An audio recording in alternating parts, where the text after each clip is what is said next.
नमस्कार, मैं Pulak Bhattacharya, additional commissioner नगर निगम। आइए हम क्वालिफ़िकेशन डिस्क्वालिफ़िकेशन की संपूर्ण प्रक्रिया पर चर्चा करते हैं। फिर से हम आगे बढ़ते हैं। क्वालिफ़िकेशन और डिस्क्वालिफ़िकेशन आपको समझना पड़ेगा। अगर कोई भी व्यक्ति विधानसभा चुनाव या लोकसभा चुनाव के लिए नॉमिनेशन पेपर भरते हैं और उनकी स्क्रूटनी की जाती है नॉमिनेशन पेपर की, तो हमको क्वालिफ़िकेशन और डिस्क्वालिफ़िकेशन को ध्यान देना पड़ेगा। क्वालिफ़िकेशन और डिस्क्वालिफ़िकेशन बहुत इंटरेस्टिंग है कि एक व्यक्ति को ये होना चाहिए कि वो क्वालिफ़ाई करता है और साथ साथ ये भी आपको देखना है कि वो डिस्क्वालिफ़ाई नहीं करता है।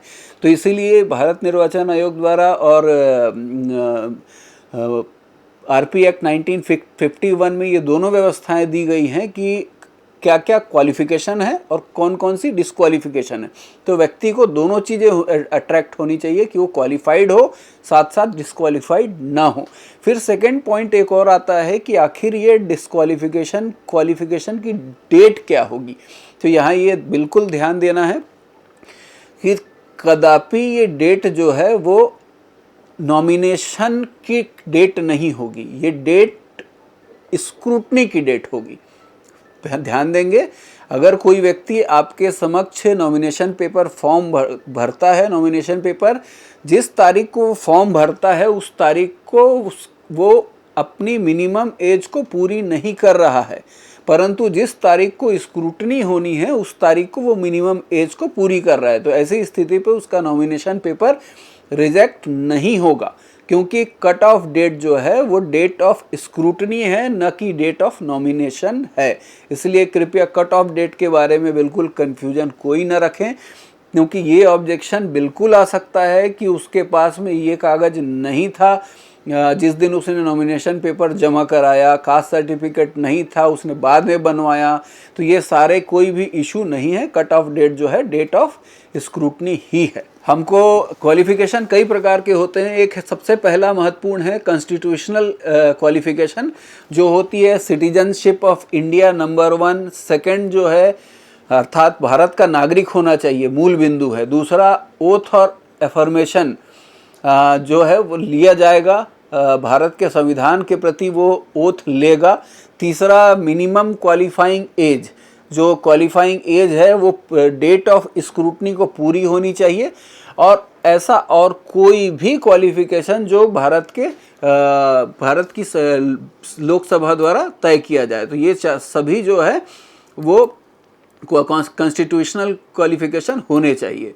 ओथ ऑफ एफर्मेशन के बारे में मैं आपको नॉमिनेशन की प्रक्रिया के समय सब कुछ बताया जा चुका हूं कि हर कैंडिडेट को ओथ लेना पड़ेगा और कहाँ कहाँ ओथ ले सकता है। जब तक अगर वो ओथ नहीं लेगा तो वैसी स्थिति पे वो बिल्कुल डिस्क्वालीफाई होगा। स्क्रूटनी के समय उसका नॉमिनेशन पेपर रिजेक्ट किया जाएगा। ये सारी प्रक्रिया मैंने आपको नॉमिनेशन के दौरान की प्रक्रिया के दौरान बताया है। किसी भी व्यक्ति को लोकसभा या विधानसभा के चुनाव में लड़ने के लिए कम से कम 25 वर्ष की आयु पूर्ण होनी चाहिए। जैसा कि मैंने आपको बताया कि ये 25 वर्ष की आयु के पूर्ण होने की तिथि स्क्रूटनी की जो तिथि है उस तिथि को होना चाहिए। कोई व्यक्ति अगर आपके पास नॉमिनेशन पेपर जमा कराते हैं जिस तारीख को, उस तारीख को अगर वो 24 वर्ष 11 महीने और 28 दिन के हैं, अर्थात वो उस तारीख को, नॉमिनेशन की तारीख को 25 वर्ष के नहीं हुए हैं, परंतु वह उनकी आयु जो है स्क्रूटनी को 25 वर्ष हो जाती स्क्रूटनी की तारीख को, तो ऐसी स्थिति पे उनका नॉमिनेशन पेपर रिजेक्ट नहीं होगा और वो चुनाव लड़ सकेंगे। ये एक और स्टैट्यूटरी क्वालिफिकेशन है कि अगर कोई व्यक्ति ऐसी सीट से चुनाव लड़ रहे हैं जो अनुसूचित जनजाति या अनुसूचित जाति के लिए आरक्षित है, तो उस कैंडिडेट को उस राज्य में अनुसूचित जनजाति और अनुसूचित जाति की लिस्ट में नाम उनका होना आवश्यक है, तभी वो वहाँ से चुनाव लड़ सकेंगे। कॉन्स्टिट्यूशनल डिस्क्वालिफिकेशन के बारे में अब हम बात करेंगे। मैंने आपको पहले जो बात बताई थी वो सारी क्वालिफिकेशन कॉन्स्टिट्यूशनल क्वालिफिकेशन की बात थी। अब हम कॉन्स्टिट्यूशनल डिस्क्वालिफिकेशन पे आते हैं। सबसे पहला है जिसमें holding an office of profit. Office of profit के बारे में आपको बहुत सावधान रहना है, क्योंकि सबसे ज़्यादा जो मैटर आते हैं जिस पर स्क्रूटनी के दौरान आपत्तियां आती हैं, विवाद होते हैं, आपको बहुत बड़ा निर्णय पारित करना पड़ता है, वो ऑफिस ऑफ प्रॉफिट का ही मुद्दा रहता है। और ऑफिस ऑफ प्रॉफिट के मैटर पे सैकड़ों की संख्या में रिट पिटिशन्स हैं जिनके निर्णय हैं जो सुप्रीम कोर्ट तक के भी निर्णय आपके पास मौजूद हैं। इसलिए कृपया आपको ऑफिस ऑफ प्रॉफिट के बारे में आपका कंसेप्ट बिल्कुल क्लियर होना चाहिए। साथ साथ मैं उस पर अभी आगे आऊँगा ऑफिस ऑफ प्रॉफिट के बारे में, लेकिन और भी कॉन्स्टिट्यूशनल डिस्क्वालिफिकेशंस आपको बताएं। Unsoundness of mind, unsoundness of mind का के बारे में भी अभी हम आपको चर्चा करेंगे। सेकंड है अनडिस्चार्ज इंसॉल्वेंट, जो दिवालिया व्यक्ति है वो चुनाव लड़ने के लिए डिस्क्वालीफाई होगा। नॉन सिटीजनशिप ऑफ इंडिया, देखिए जो भारत से के नागरिक हैं केवल वही चुनाव लड़ सकते हैं, जो भारत के नागरिक नहीं हैं वे चुनाव नहीं लड़ सकेंगे। तो इसलिए ये एक डिस्क्वालिफिकेशन है, और any other disqualification prescribed by parliament. तो ये सारे डिस्क्वालिफिकेशन है। तो हमने आपको क्वालिफिकेशन के बारे में भी बताया और डिस्क्वालिफिकेशन के बारे में भी बताया।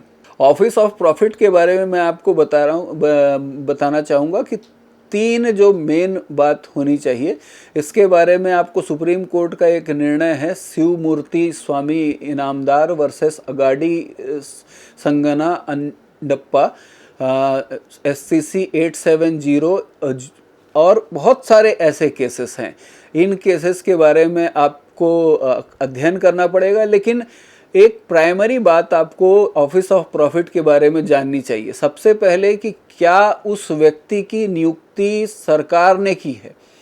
साथ साथ ये भी ध्यान देना पड़ेगा कि क्या उस व्यक्ति की नियुक्ति एप्रोप्रिएट गवर्नमेंट ने की है। सेकंड, क्या उस एप्रोप्रिएट गवर्नमेंट को उस व्यक्ति को उसके पद से हटाने का अधिकार है। और तीसरा, क्या एप्रोप्रिएट गवर्नमेंट उसको किसी प्रकार का भुगतान उस पद के लिए करती है, अर्थात किसी प्रकार का वेतन उस पद के लिए देती है। ये 3 शर्तें पूरी होनी चाहिए। यहाँ पर आपको फिर टेक्निकल बातें हैं, आपको एप्रोप्रिएट गवर्नमेंट समझना पड़ेगा। लोकसभा के लिए एप्रोप्रिएट गवर्नमेंट जो है वो भारत सरकार है, और विधानसभा चुनाव के लिए एप्रोप्रिएट गवर्नमेंट राज्य सरकार है। तो ऐसी स्थिति पे अगर विधानसभा चुनाव में कोई व्यक्ति चुनाव में खड़े होते हैं प्रत्याशी के रूप में, जो भारत सरकार के किसी उपक्रम के अधिकारी कर्मचारी हैं, तो वैसी स्थिति पे उनका नॉमिनेशन पेपर रिजेक्ट नहीं होगा, क्योंकि वो एप्रोप्रिएट गवर्नमेंट के साथ ऑफिस ऑफ प्रॉफिट में नहीं है। यहाँ ये ध्यान देने की बात है कि आपको जैसे ही आप आरओ के रूप में नियुक्त होते हैं या एआरओ के रूप में नियुक्त होते हैं, प्रत्येक राज्य ने कई ऐसे पदों को ऑफिस ऑफ प्रॉफिट में होते हुए भी उन पदों को ऑफिस ऑफ प्रॉफिट की लिस्ट से बाहर एक्सक्लूड करने के लिए विधानसभा से नियम बनाए गए हैं। तो ये वो नियम आपके पास जरूर रहने चाहिए कि ऐसे कौन कौन से पद हैं जो वास्तव में ऑफिस ऑफ प्रॉफिट है, परंतु उस राज्य में विधानसभा के द्वारा उनको ऑफिस ऑफ प्रॉफिट से एक्सक्लूड किया गया है। तो ऐसे पदाधिकारी अगर चुनाव लड़ते हैं तब भी उनको उनका nomination paper office of profit में होने के बावजूद रिजेक्ट नहीं किया जाएगा। तो आपके पास वो सूची जरूर होनी चाहिए जो exclusion of office of profit है। इसलिए कृपया इस बात को ध्यान देंगे। देखिए, अगर कोई व्यक्ति अनसाउंड माइंड का है तो सिर्फ किसी के कह देने पर यह नहीं हो सकता कि कोई व्यक्ति अनसाउंड माइंड का है इसलिए उसको चुनाव लड़ने नहीं दिया जाएगा। इंडियन लुनेसी एक्ट जो है 1912 का, इसमें कोई परिवर्तन भी अभी हुआ है, अर्थात उसके पास एक किसी न्यायालय से घोषित होना चाहिए कि वह उसकी मानसिक स्थिति ठीक नहीं है, तभी वह व्यक्ति चुनाव से डिस्क्वालीफाई होगा। अन्यथा सिर्फ किसी के कहने पर कि वह व्यक्ति पागल है उसका नॉमिनेशन पेपर रिजेक्ट नहीं किया जाएगा। सिमिलर है अनडिस्चार्ज इंसॉल्वेंट, इसमें भी किसी के कहने पर कि वह व्यक्ति दिवालिया हो चुका है, किसी की सिर्फ इतनी आपत्ति पर ऐसा नहीं हो सकता प्रोविंशियल इंसॉल्वेंसी एक्ट 1920 जो है उसके अनुसार जब तक के सक्षम न्यायालय से किसी व्यक्ति को दिवालिया घोषित नहीं किया जाता तब तक वह व्यक्ति किसी को दिवालिया नहीं माना जा सकता। तो इसलिए यह प्रमाण पत्र कोई प्रस्तुत करे तभी किसी व्यक्ति को का नॉमिनेशन पेपर निरस्त किया जाएगा। नॉन सिटीजनशिप ऑफ इंडिया, ये भी ध्यान देने की बात है। सामान्य रूप से हम किसी भी व्यक्ति को जिसका नाम वोटर लिस्ट में है यह मानेंगे कि वह व्यक्ति भारत का नागरिक है, लेकिन अगर आपत्ति आती है तो वैसी स्थिति पे इस पर समरी ट्रायल हो सकता है। आप ध्यान देंगे कि जो स्क्रूटनी की संपूर्ण प्रक्रिया है वह क्वासी जुडिशियल प्रक्रिया है। आप किसी न्यायालय की भांति काम नहीं करते हैं परंतु क्वासी जुडिशियल अथॉरिटी की तरह काम करते हैं। तो वहाँ पर अगर कोई ऐसी आपत्ति आती है कि यह व्यक्ति भारत का नागरिक नहीं है और बर्डन ऑफ प्रूफ, आप हमेशा ये ध्यान देंगे कि बर्डन ऑफ प्रूफ सामान्यतः आपत्तिकर्ता का है। अगर बर्डन कोई व्यक्ति आपत्ति करता है तो सबूत का भार उस पर ही है, और अगर वह यह वास्तव में यह प्रूफ कर देता है, कोई दस्तावेज ला करके प्रस्तुत कर देता है कि ये भारत के नागरिक नहीं हैं, वैसी स्थिति पे आप तुरंत प्रत्याशी से यह पूछेंगे कि वह भी प्रूफ ला करके दे कि वह भारत का नागरिक है, इस संबंध में दस्तावेज प्रस्तुत करे। उसके बाद आपको दोनों पक्षों पर सुनवाई उपरांत निर्णय करना होगा। अब मैंने आपको कुछ स्टैट्यूटरी डिस्क्वालिफिकेशन के बारे में बताया था जिसमें पार्लियामेंट को यह अधिकार है कि वह कानून बना सके। तो इसमें बहुत सारी चीज़ें हैं, जैसे सेक्शन 8 है कन्विक्शन ऑफ सर्टेन ऑफेंसेस। कुछ ऐसे ऑफेंस है जिसमें कन्विक्शन है तो भारत की लोकसभा को यह अधिकार है कि उसको डिस्क्वालिफिकेशन की श्रेणी में लाए। सेकेंड है 8A commission of corrupt practices. जो करप्ट प्रैक्टिसेस हैं वो 8A में आते हैं। सेक्शन 9 है डिसमिसल फ्रॉम गवर्नमेंट।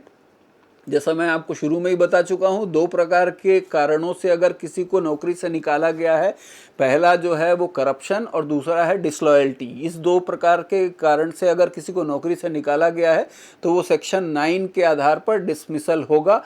और ये प्रमाण पत्र सबको लेकर के आना है, जो भी व्यक्ति नौकरी से बर्खास्त किया गया है उसको ये प्रमाण पत्र भारत निर्वाचन आयोग से लेकर के आना पड़ेगा कि उसको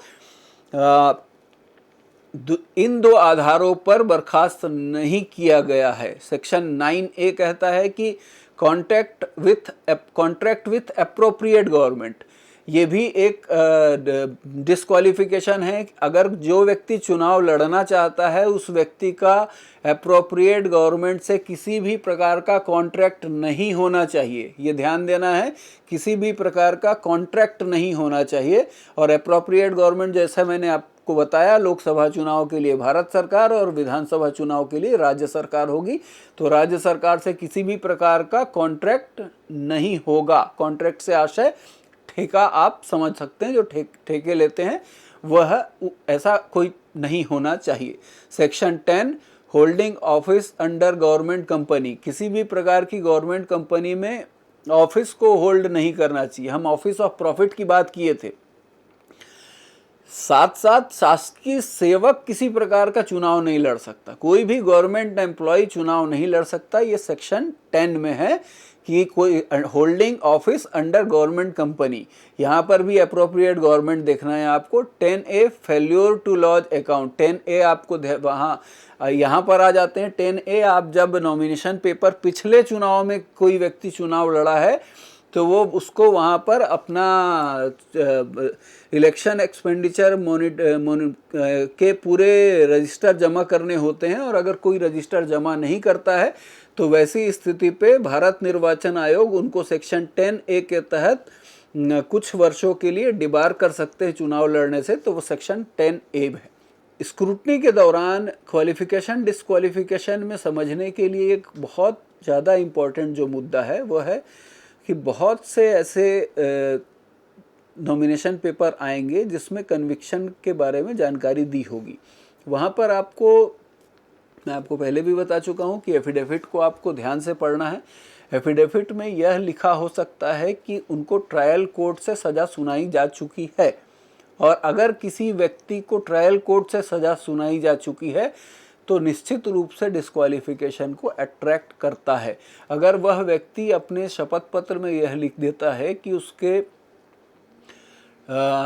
सजा को, पहले सजा उसको सुनाई जा चुकी है परंतु अब वह जमानत पर है और उससे वरिष्ठ न्यायालय में मामला लंबित है, यहाँ यह ध्यान दें, अगर इस तरह का प्रकरण है तो निश्चित रूप से उसका नॉमिनेशन पेपर रिजेक्ट हो जाएगा, क्योंकि सिर्फ वह उसको जमानत प्राप्त हुई है।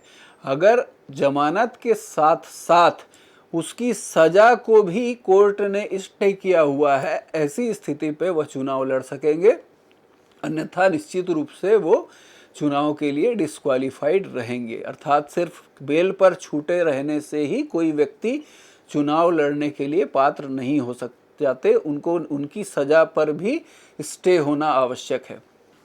कॉन्ट्रैक्ट के बारे में हम आपसे बात करना चाहेंगे कि disqualification of contract with appropriate government. यहाँ पर 3 चीज़ें आपको समझनी पड़ेगी कि contract should be subsisting on the date of scrutiny. सारी बातें हैं कि जो भी क्वालिफिकेशन है वो सब डेट ऑफ स्क्रूटनी पे बात है। तो डेट ऑफ स्क्रूटनी पे वो कॉन्ट्रैक्ट जीवित होना चाहिए। अगर डेट ऑफ नॉमिनेशन और डेट ऑफ स्क्रूटनी के बीच वो कॉन्ट्रैक्ट समाप्त हो चुका है तो डिस्क्वालिफिकेशन समाप्त हो चुका है। तो इसलिए कृपया ध्यान देंगे कि अगर उनके पास ये समय है कि अगर उनको पता चल गया कि उनका कोई कॉन्ट्रैक्ट चल रहा था और नॉमिनेशन के दिन उन्होंने भरा था, उसमें था उल्लेख, परंतु स्क्रूटनी के दिन तक उन्होंने वो कॉन्ट्रैक्ट ख़त्म कर लिया सरकार के साथ, तो ऐसी स्थिति पर उनका नॉमिनेशन पेपर रिजेक्ट नहीं होगा। Contract should be either supply of goods और टू द गवर्नमेंट और फॉर एग्जीक्यूशन ऑफ वर्क। 2 प्रकार के कॉन्ट्रैक्ट हो सकते हैं, किसी भी प्रकार के सामग्री की सप्लाई का कॉन्ट्रैक्ट या फिर किसी भी प्रकार के कार्य के एग्जीक्यूशन का कॉन्ट्रैक्ट। यहाँ पर फिर से अप्रोप्रिएट गवर्नमेंट की बात है, अप्रोप्रिएट गवर्नमेंट के साथ ही कॉन्ट्रैक्ट होना चाहिए। विधानसभा चुनाव के प्रकरण में कोई भी भारत सरकार के साथ हुए कॉन्ट्रैक्ट के आधार पर कोई भी नॉमिनेशन पेपर रिजेक्ट नहीं होगा। Disqualification of holding office under government company, यहाँ पर आप ध्यान देंगे कि कौन कौन डिस्क्वालीफाई होगा। सेक्रेटरी, मैनेजर या managing agent of government company is disqualified. Second, government company किसको बोलेंगे? गवर्नमेंट कंपनी वही है जिसमें कम से कम अप्रोप्रिएट गवर्नमेंट का 25% से कम का शेयर ना हो, वह गवर्नमेंट कंपनी होगी। और इसमें जो कोऑपरेटिव सोसाइटीज़ हैं वो इसमें इन्वॉल्व नहीं है। और अप्रोप्रिएट गवर्नमेंट के बारे में मैंने आपको बार बार बताया है, जिसके बारे में आपको पुनः मैं बताना आवश्यक नहीं समझ रहा हूँ, क्योंकि आप अब अप्रोप्रिएट गवर्नमेंट विधानसभा चुनाव के लिए हमेशा आप जाने रहें कि वह राज्य सरकार ही होगी। 10A section 10A election expenses की बात है। ये हमको जानकारी बिल्कुल क्लियर होनी चाहिए कि कोई भी व्यक्ति जो चुनाव लड़ेगा उसको इलेक्शन एक्सपेंसेस की जानकारी जमा करानी है। अगर इलेक्शन एक्सपेंसेस की जानकारी जमा नहीं कराते हैं तो समय समय पर भारत निर्वाचन आयोग द्वारा लोगों को चुनाव लड़ने के अयोग्य ठहराया जाता है। ये सूची आपके पास रहनी चाहिए। यहाँ पर विचार का कोई दूसरा मुद्दा आपके पास नहीं होना चाहिए। स्क्रूटनी के दिन आपके पास वो अद्यतन सूची रहनी चाहिए। अगर अद्यतन सूची में पूरे राज्य से वह व्यक्ति कहीं भी चुनाव लड़ा हो और भारत निर्वाचन आयोग द्वारा उसको उस निर्धारित अवधि के लिए चुनाव लड़ने से अयोग्य ठहराया हो, तो ऐसी स्थिति पे वह उस व्यक्ति का नॉमिनेशन पेपर निरस्त किया जाएगा। चाहे इसके लिए किसी के द्वारा आपत्ति आए चाहे ना आए, आपको सुओ मोटो भी ये काम करना है। एक बात का मैं उल्लेख करूंगा कि आपको सुओ मोटो भी बहुत सारे काम करने हैं।